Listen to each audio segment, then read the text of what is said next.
Assalamualaikum warahmatullahi wabarakatuh. Halo semuanya, jumpa lagi dengan saya Chow Sing Sing, kurator dari podcast Horror Night Story. Halo, apa kabar semuanya? Semoga kalian semua sehat-sehat ya. Nggak terasa ini udah seminggu lebih ya setelah lebaran. Ya belum seminggu lebih sih, bisa dikatakan hari ke-7 lebaran ya. Jalanan juga masih macet, depan rumah ini masih macet, aduh. Jadi banyak polusi ya dari mobil-mobil. Dan kabarnya eh, hari ini udah mulai kerja ya orang-orang. Dan sekolah masuk itu kayaknya besok gitu. Oke, pada hari ini seperti biasanya saya akan membawakan sebuah kisah mistis untuk kalian semua. Sebuah kisah mistis yang lama nggak saya bawakan ya, dari penulis Mas Agil Saputra. Jadi dari tweetnya Mas Agil Saputra ini saya akan membacakan sebuah tweet yang berjudul Wadal Diri, yang akan saya ceritakan malam hari ini. Oke, daripada kita berlama-lama, mari kita simak ceritanya.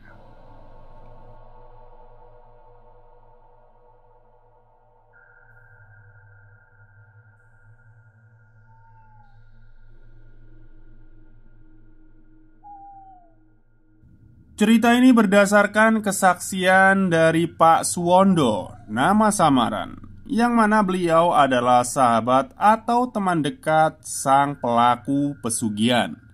Sebut saja namanya Pak Supardi. Klimaks dari kisah ini terjadi di antara tahun 1989 sampai 1990. Kita runtut ke belakang. Tahun 1965, Supardi. Bisa disebut tahun ini adalah tahun yang sangat kelam bagi Supardi kecil. Ayah Supardi ikut diciduk dalam operasi pemberantasan PKI dan tidak kembali lagi.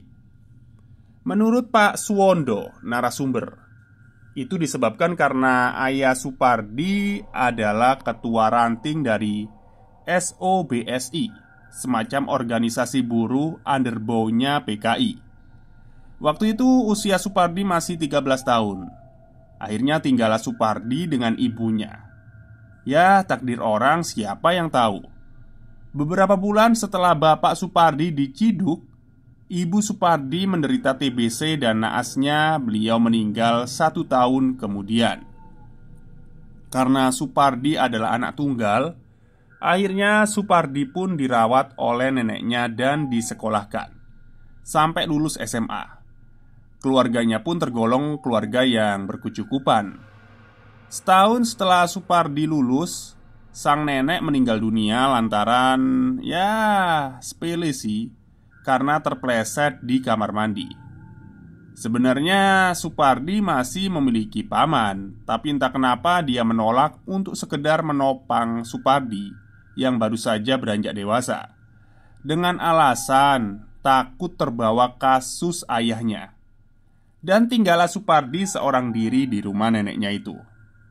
Supardi bingung, mulai mencari-cari kerja, tapi di tahun-tahun itu keluarga ekstapol sangat sulit untuk mencari pekerjaan. Jangankan lulus SMA, sarjana pun juga sulit kalau keturunan ekstapol. Ekstapol itu apa ya? Oh, X itu kan bekas ya. Tapol mungkin tahanan politik gitu. Oke, lanjut. Jadi bekas tahanan politik. Bertemulah Supardi dengan sahabatnya, yaitu Suwondo, narasumber. Waktu itu hanya Suwondo, teman sebaya satu desa, yang mau berteman dengan Supardi. Meskipun sebenarnya orang tua Suwondo ini melarangnya untuk berteman dengan Supardi, tapi persahabatan mereka tetap terjalin walau kadang-kadang secara diam-diam, sampai akhirnya mereka ketahuan mabuk bareng oleh orang tua Suwondo. Jadi ceritanya ternyata belakangan orang tua Suwondo ini mulai curiga dan punya feeling kalau Suwondo masih main dengan Supardi. Jadi ayah Suwondo mulai memata-matai. Sampai di suatu sore di belakang rumah Supardi, mereka kepergok sedang minum miras. "Woi, ngapain kalian? Mabuk ya?" "Eh, ora pak, ora. Lah iki opo? Kon iki, kon sing mesti ngajari anakku mabuk-mabukan ngene." Sambil menunjuk ke arah Supardi dengan botol yang dipegangnya. "Ora pak, bukan saya pak. Pardi nggak salah." Suwondo mencoba menghalau di antara Supardi dan ayahnya. "Gak percaya aku.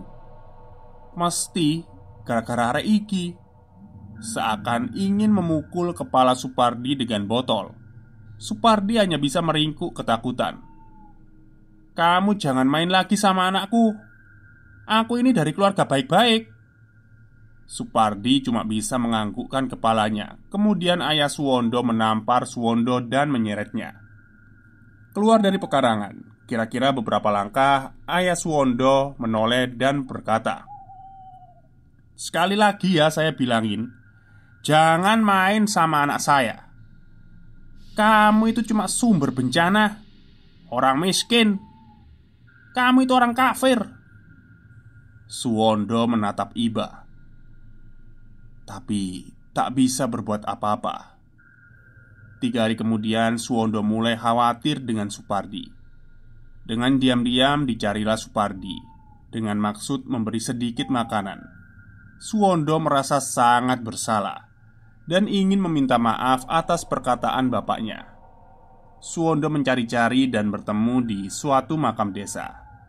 Terlihat Supardi tertidur memeluk kuburan ibunya sendiri.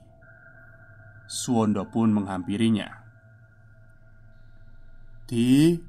Pardi, bangun." Waktu itu sekitar pukul 9 pagi. Loh, kowe tondo? Ono apa?" "Bangun, ini makan dulu." Sambil makan, Suwondo minta maaf. Maafin aku ya kemarin. Maafin bapakku juga." "Ora popo, tenang ae." Mereka pun ngobrol seperti tidak terjadi apa-apa.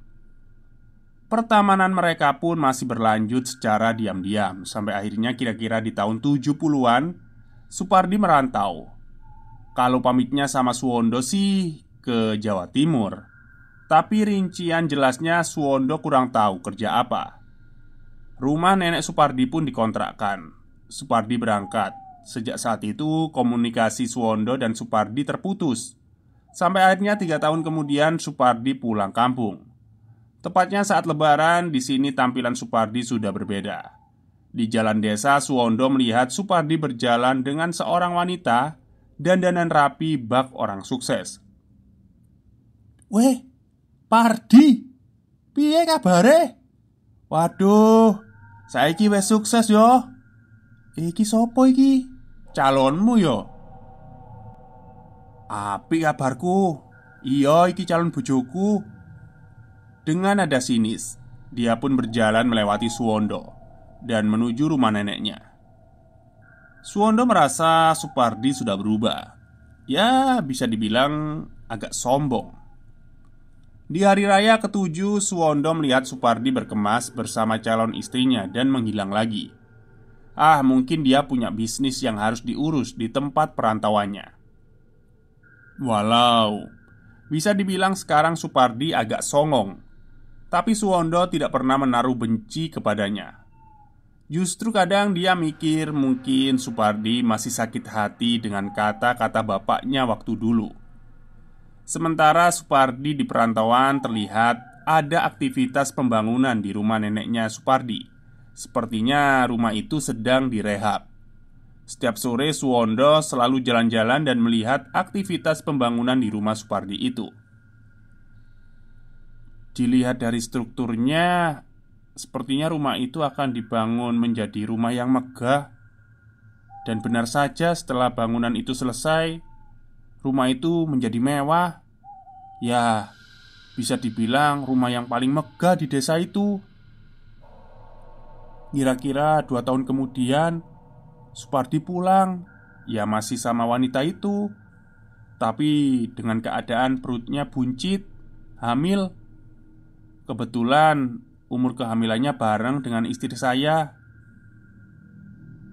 Dia pun mulai menatap di desa itu.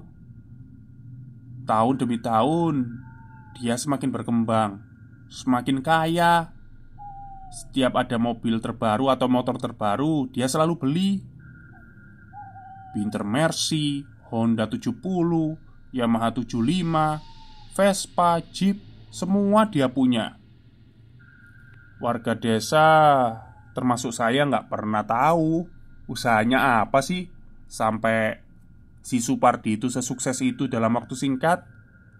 Ya sempat ada desas-desus pesugihan, bahkan udah menjadi rahasia umum. Tapi saya sebagai kawan lamanya selalu mencoba berpikir positif. Supardi memang waktu itu jarang sekali bersosialisasi. Beda dengan istrinya yang ramah dan anaknya yang sering bermain dengan anak saya. Anaknya seumuran dengan anakku. Ya sebut saja namanya Nani.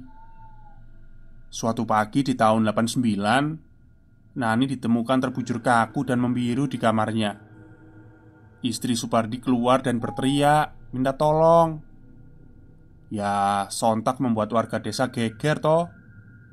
Nani anak Supardi meninggal. Umurnya baru 8 tahun. Sebabnya nggak ada yang tahu karena sore kemarin Nani sempat terlihat mengaji di masjid sama anak saya dan kelihatannya sehat-sehat aja. Akhirnya saya menjaga di situ sembari menunggu Hansip lapor ke kelurahan. Waktu itu saya duduk di ruang tamu. Di samping kiri adalah kamarnya Nani. Sementara Supardi dan istrinya ada di dalam kamar tersebut. Ya, saya mendengar ada sedikit perselisihan sih antara Supardi dan istrinya. Perselisihannya ya kira-kira begini. Aku nyesel jadi istrimu. Katanya nggak ngasih makan, tapi ini kenyataannya. Ini anakmu loh mas. Harta berapapun nggak bisa membelinya.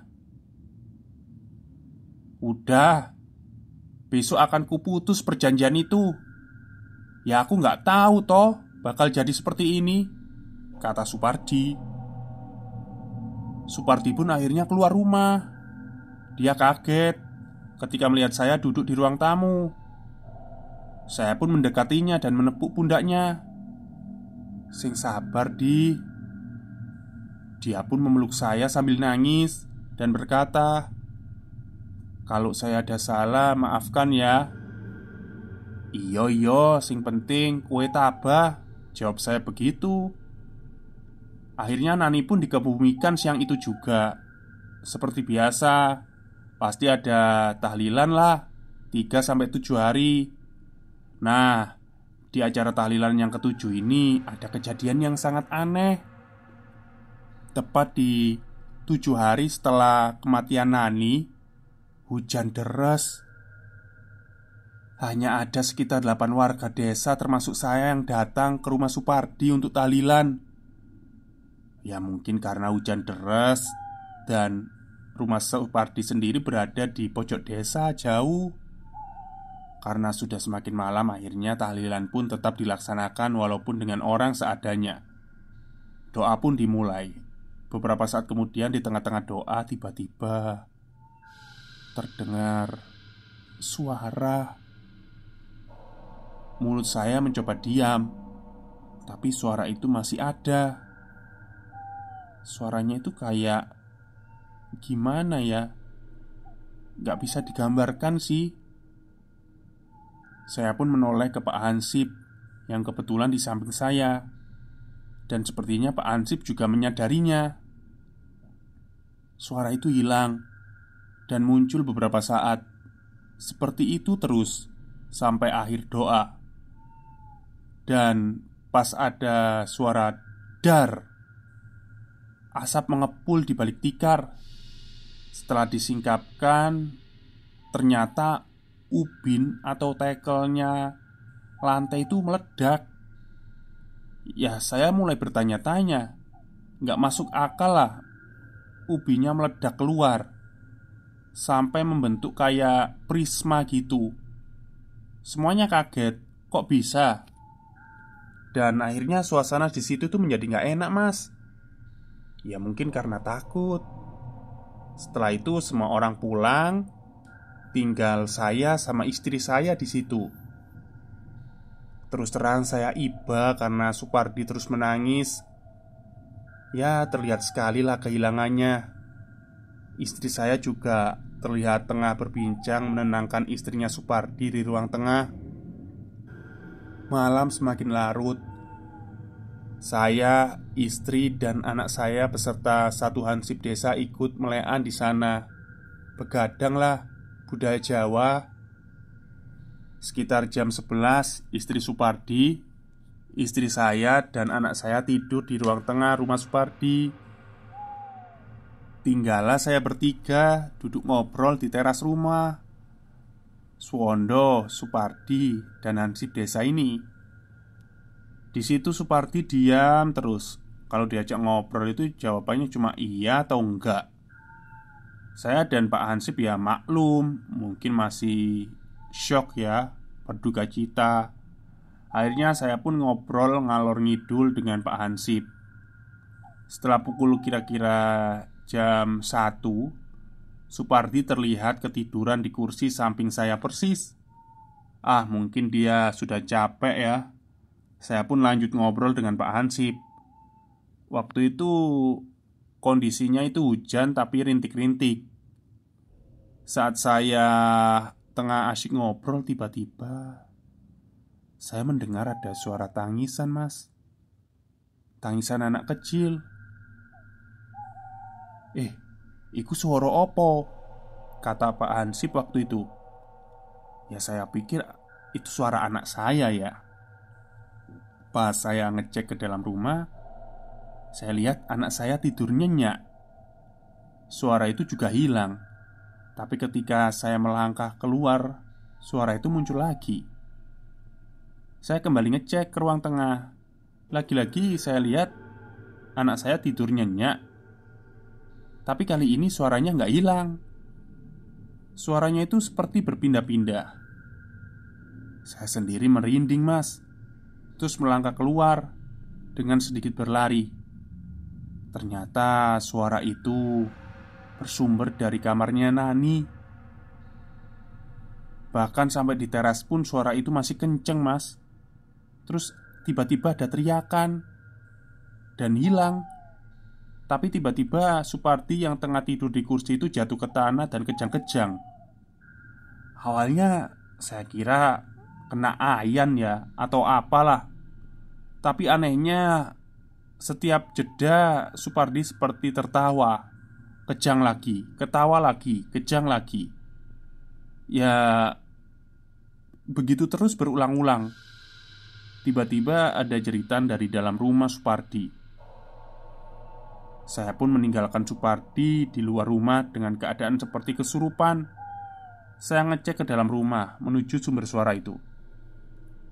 Di ruang tengah itu, saya lihat istri saya ketakutan di sudut ruangan sambil memeluk anak saya yang menangis. Anak saya menunjuk-nunjuk ruang dapur. Saya datangi dan ternyata di situ istri Supardi berdiri sambil meraung-raung. Ngeri deh. Berjalan hentak ke kanan dan ke kiri dengan perutnya yang tengah hamil 5 bulan. Meraung-raung seperti belacan. Saya hanya bisa berdiri mematung, gak bisa apa-apa.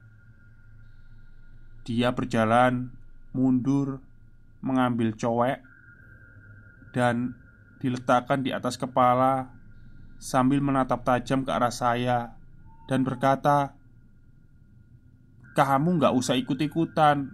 Ini semua milikku." Ya saya takut dong. Meraba sambil berjalan mundur, saya kabur akhirnya. Anak dan istri saya geret pulang ke rumah. Saya lewati saja Supardi yang tengah dipegangi oleh Pak Hansip.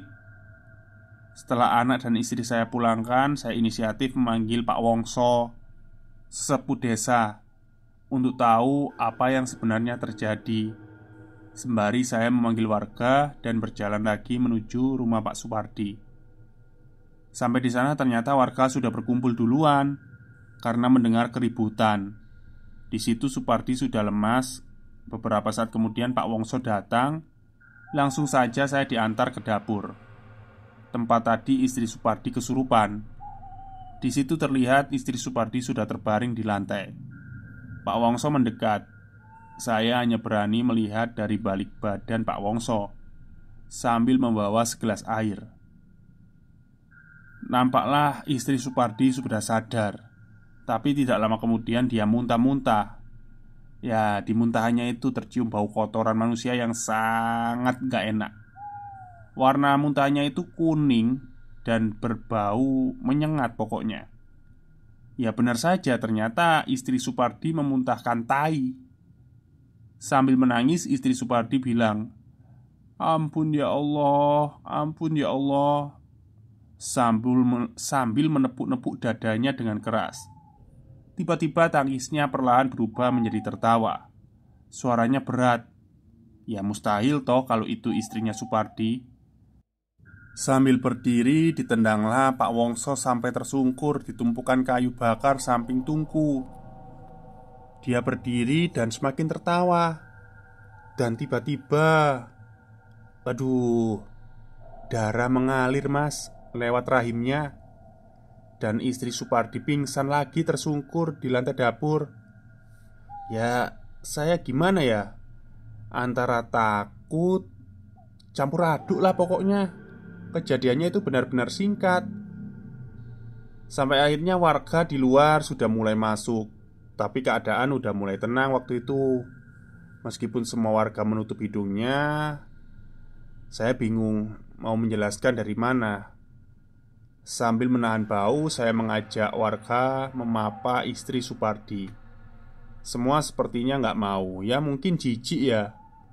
Akhirnya hanya Pak Wongso dan saya yang mengangkat tubuh istri Supardi. Kami papa keluar rumah, sementara warga menyiapkan mobil. Di luar saya lihat Supardi nampaknya sudah membaik. Dia duduk dengan muka linglung, dengan dua warga yang sedang menenangkan. Dengan tergesa-gesa, saya memasukkan istri Supardi ke mobil dan berangkatlah menuju rumah sakit, ditemani oleh Bu RT dan Pak Hansip. Waktu sudah menunjukkan 2:30 malam. Sementara menunggu kabar, saya datangi Supardi sambil membawa segelas minuman. Saya duduk di sampingnya dan mencoba bertanya, apa yang terjadi? Tapi Supardi hanya diam, kayak orang linglung. Tiba-tiba saja dia menjerit dan pingsan. Ya saya gotong lagi dengan warga. Mau saya bawa masuk ke rumahnya, tapi Pak Wongso bilang, "Oh jadi gomel bu, bawa ke rumahku aja." Akhirnya di rumah dibawa ke rumahnya Pak Wongso seperti itu. Sampai di sana saya bertanya, "Ini mau diletakkan di mana pak?" "Di ranjang." "Jangan, itu bahaya. Di lantai saja, alaskan tikar," kata Pak Wongso. Konon orang yang diduga tengah mengalami gangguan goib pantang diletakkan di atas ranjang. Oh, oke kita lanjut. Diletakkanlah tubuh Supardi di lantai beralaskan tikar. Suasana sudah agak tenang, tapi Supardi tak kunjung sadar. Sementara warga semua sudah mulai pulang satu persatu. Tinggal saya dan Pak Wongso yang ada di situ. Saya bersila di samping Supardi dan Pak Wongso duduk di kursi. Waktu sudah pukul 3 jam lebih. Maksudnya jam 3 lebih ya. Kita berdua hanya bisa diam kayak orang kebingungan.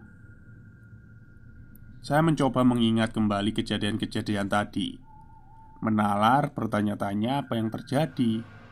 Sesekali saya melihat tubuh Supardi, memastikan dia masih bernafas atau enggak. Adzan subuh pun berkumandang. Supardi belum sadar. Saya lihat Pak Wongso sudah tertidur di kursinya. Saya beranjak pulang untuk sholat subuh, sembari ngecek keadaan anak dan istri saya. Sampai di rumah ternyata mereka tertidur pulas. Ya lega lah batin saya. Saya pun sholat subuh. Setelah itu saya kembali ke rumahnya Pak Wongso. Dan kagetnya, Supardi udah gak ada. Tinggal Pak Wongso yang masih tidur di kursinya. Akhirnya saya coba bangunkan. Pak. Itu sekitar jam 4-an lah ya, lebih. Pak, bangun pak. Pardi hilang pak. Pak Wongso bangun. Waduh, ciloko iki. Akhirnya saya cari di sekitaran rumah juga nggak ada. Saya coba menuju rumah Supardi, tapi di ujung jalan saya melihat Bu RT yang tergopoh-gopoh menghampiri saya dan bilang istri Supardi meninggal 30 menit setelah sampai di rumah sakit. Begitu juga janinnya. Katanya sih pendarahan parah. Bu RT berkata jenazah sedang dalam perjalanan, sudah dimandikan dan dikafani. Dengan alasan medis jenazah tidak boleh dibuka. Saya kembali menuju rumahnya Supardi dan memberitahukan ke warga untuk mempersiapkan pemakaman. Sampai di rumah Supardi semua nampak sepi, hanya pintu yang belum ditutup. Saya masuk berjalan pelan sambil memanggil nama Supardi. Sampai di ruang dapur, terlihat Supardi itu sedang membersihkan sisa-sisa kotoran yang tadi dimuntahkan istrinya. Ya baunya sangat menyengat. Supardi membersihkan kotoran itu sambil menangis, tapi nggak bersuara. Terlihat dia itu sesenggukan. Ya saya sendiri nggak tega ya lihatnya ya. Saya nggak tahu gimana saya memberitahukan kalau istrinya udah meninggal, sementara anaknya juga baru saja meninggal kemarin. Supardi menegakkan kepalanya dan berkata, Aku wis ngerti kok. Iki pancen salahku Gusti." Supardi histeris waktu itu. Saya papa dia keluar rumah dan di depan sudah ada warga yang berkumpul. Mereka merapikan kursi-kursi. Singkat cerita jenazah pun datang. Jam 9 pagi istri Supardi dimakamkan. Prosesi pemakaman berjalan lancar dan sewajarnya. Hari pun berlalu. Tahun-tahun berlalu. Semenjak kejadian itu Supardi berubah menjadi lebih ramah dengan saya. Tapi ya beberapa kali Supardi membuat saya penasaran. Dia selalu ingin ngomong sesuatu ke saya, tapi selalu nggak jadi. Dan itu berkali-kali. Dan di desa juga ada isu-isu tentang Supardi ya, pamean. Jadi istilah Jawanya itu Supardi ini memuja iblis lah. Isu-isu itu mulai bersebaran sejak kejadian itu. Ditambah lagi warga-warga mulai cocok logi liar. Ditambah sejak Supardi dan keluarganya kembali ke desa. Dan ternyata sudah 36 orang meninggal dunia, termasuk anak istri Supardi. Semuanya wanita. Saya waktu itu sih belum percaya ya. Masa sih seorang Supardi sebegitunya. Dan setelah kejadian itu juga ada 24 lagi orang yang meninggal. Itu dalam kurun waktu 2 tahun loh mas. 2 tahun itu udah ada. Berarti totalnya itu 60 orang meninggal. Isu-isu semakin kuat. Tapi seperti itu akan sulit sekali dibuktikan kan. Saya juga belum begitu percaya. Ditambah lagi sekarang Supardi semakin miskin. Harta-hartanya sedikit demi sedikit mulai dijual. Itu juga yang membuat saya ra mungkin lah. Buktine Supardi saiki wis ora sugih maneh gitu loh. Sampai akhirnya ada satu orang lagi yang meninggal. Dia tetangga samping rumah saya, seumuran dengan anak saya. Meninggalnya pun persis sama seperti anak Supardi. Tubuhnya membiru. Saya iseng-iseng aja main ke rumah Pardi. Di rumah besarnya yang sekarang kotor seperti nggak terurus. Perabotannya juga semakin sedikit. Garasinya kosong melompong. Hanya tinggal satu motor Honda C70. Itu di tahun 89. Saya duduk mendekati Pardi yang sedang melamun di ruang tamu. Tanpa berkata-kata, tiba-tiba Supardi nangis. Saya bingung, kenapa ini orang? Dan akhirnya dia pun cerita. Sekitar 10 tahun yang lalu, di tahun 70-an, dalam perantauan, Supardi ini ditawari bekerja di sebuah pabrik vanili di daerah Nganjuk. Dia dijanjikan jadi mandor dengan gaji 1.500 per hari. Di tahun itu gaji segitu ya sangat banyak ya. Awalnya Supardi ragu, tapi si penawar pekerjaan ini terus meyakinkan dengan syarat harus membayar uang pendaftaran 30.000. Oh, maksud 1.500 per hari atau 1.500.000 ya? Oke, lanjut aja lah.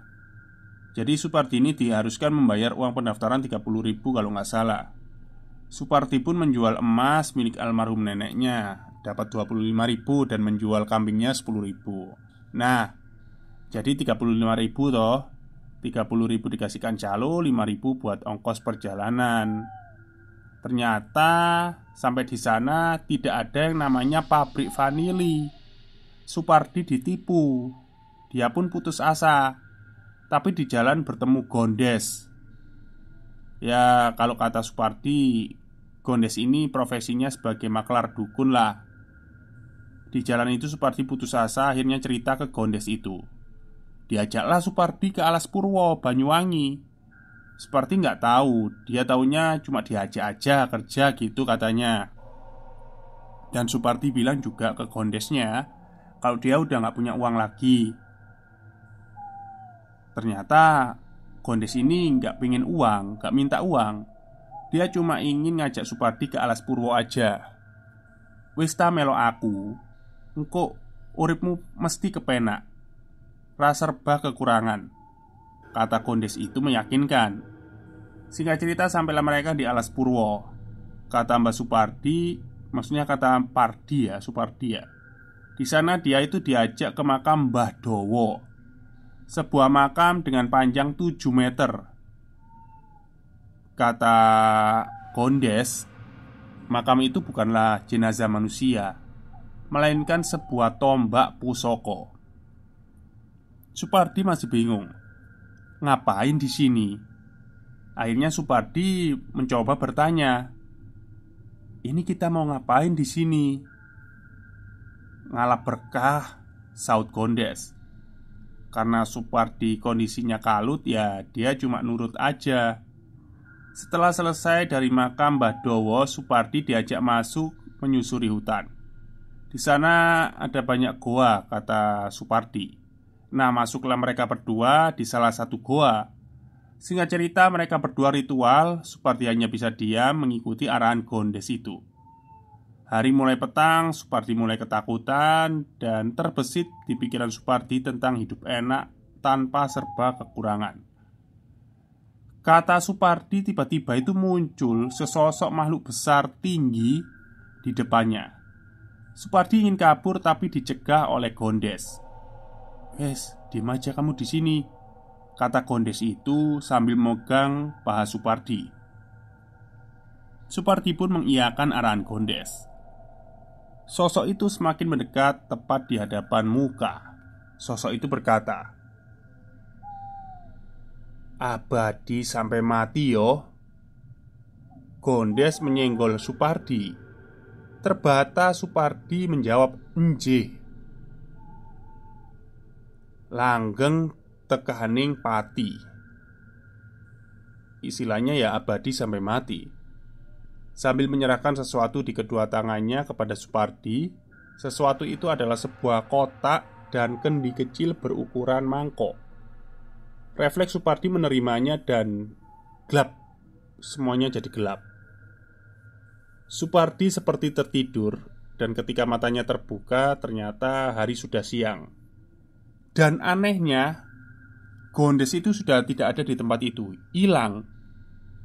Katanya sih sampai sekarang dia nggak pernah ketemu lagi sama si Gondes itu. Supardi menoleh ke kanan kiri, dan ternyata ada kotak dan kendi di samping kanan kirinya. Wah, berarti kan orang ngipi gitu kan ya. Dia pun berjalan keluar dengan membawa kendi dan kotak itu. Singkat cerita, ternyata kotak itu berisi uang yang akan bertambah setelah diritualkan. Dan kendi itu berisi beras, yang mana beras itu nggak akan pernah habis. Percaya nggak percaya sih, tapi itu yang Supardi ucapkan. Bagaimana ritualnya? Kata Supardi, dia dituntun sendiri oleh makhluk penunggu kotak dan kendi itu. Seperti kebanyakan, pesugihan selalu membutuhkan tumbal. Dan kata Supardi, tumbalnya itu semau-maunya makhluk itu. Yang penting wanita. Dan Supardi kenal. Proses penumbalannya juga menyesuaikan ya. Pokoknya semakin dia bertanya, maksudnya itu semakin dia ingin hartanya bertambah lagi, semakin banyak pula wanita yang harus ditumbalkan. Singkat cerita, 1 tahun terakhir Supardi mulai nggak bisa menikmati. Semakin sadar bahwa ternyata harta ini nggak melulu jadi alasan kebahagiaan. Hidupnya dihantui kesalahan-kesalahan. Supardi pun ingin berhenti menjadi seorang pamean atau pengabdi iblis. Tapi dia masih bimbang sampai akhirnya 2 bulan sebelum kejadian itu, Supardi menceritakan semuanya pada istri. Walaupun masih ada yang ditutup-tutupi ya. Supardi masih berdalih, ini hanyalah penglaris. Profesi Supardi adalah belantik sapi atau pedagang sapi. Tidak ada tumbal katanya. Tapi istri Supardi ini tetap ingin itu dihentikan. Ora usah nggawe ngono-ngono iku mas, dosa, musyrik iku, kata istri Supardi sewaktu masih hidup. Ya Supardi cuma bilang iyo.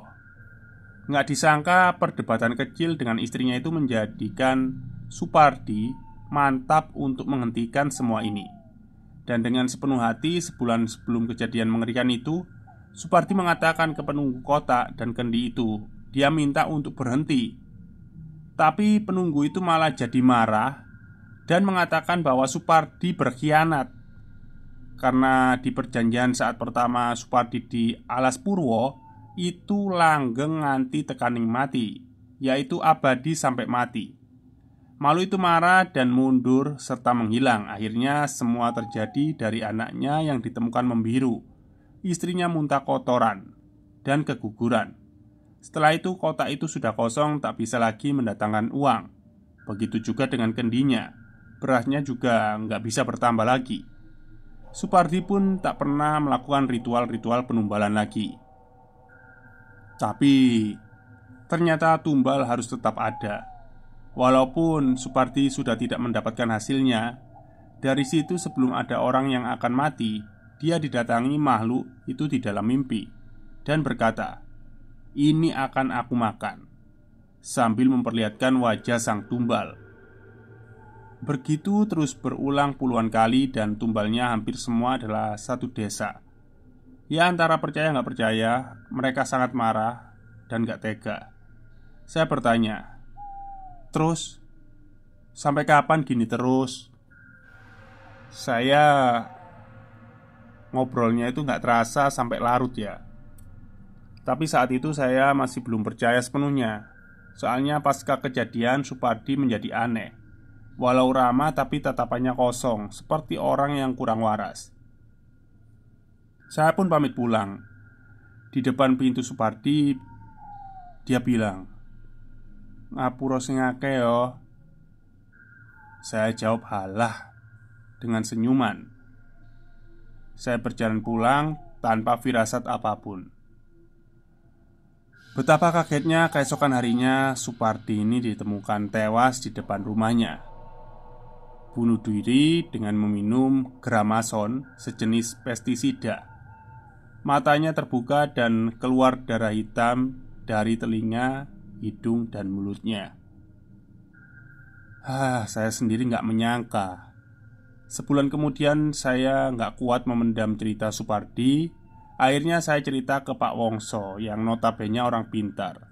Setelah mendengar semua cerita-cerita saya, analisa Pak Wongso mengatakan bahwasanya Supardi ini memang niat bunuh diri untuk menghentikan makhluk-makhluk itu memakan tumbal-tumbalnya, memutus perjanjian dengan wadal diri. Sekian. Oke.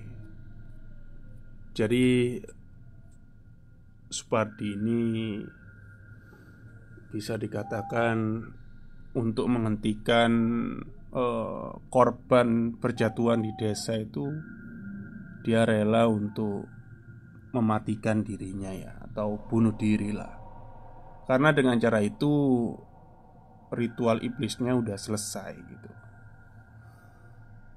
Wah, serem juga ya sebenarnya ya. Karena memang di kitab pun ada,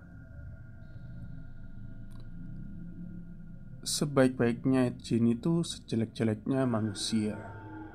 Jadi jangan ini ya, jangan bangga lah kalau sama orang yang katanya saya punya perewangan, saya punya khodam atau apalah, saya nggak tahu ya. Pokoknya perewangan-perewangan kayak gitu. Karena nantinya itu, meskipun katanya perewangannya, mohon maaf, jin muslim, mereka tuh kayak ya nanti pasti nagih gitu. Nagih itu maksudnya gini, dulu kamu itu di dunia aku tolong, sekarang ketika di akhirat aku minta tolong kamu, kayak gitu. Dan akhirnya nyeret kita. Dan kebanyakan yang saya tahu, pengguna atau orang yang melakukan praktek itu matinya itu sulit sekali. Dan harus, kalau mau mati harus dilepaskan barangnya dan diturunkan ke anaknya. Kebanyakan kayak gitu. Oke, mungkin itu saja cerita untuk hari ini. Semoga kalian semua suka ya. Wassalamualaikum warahmatullahi wabarakatuh.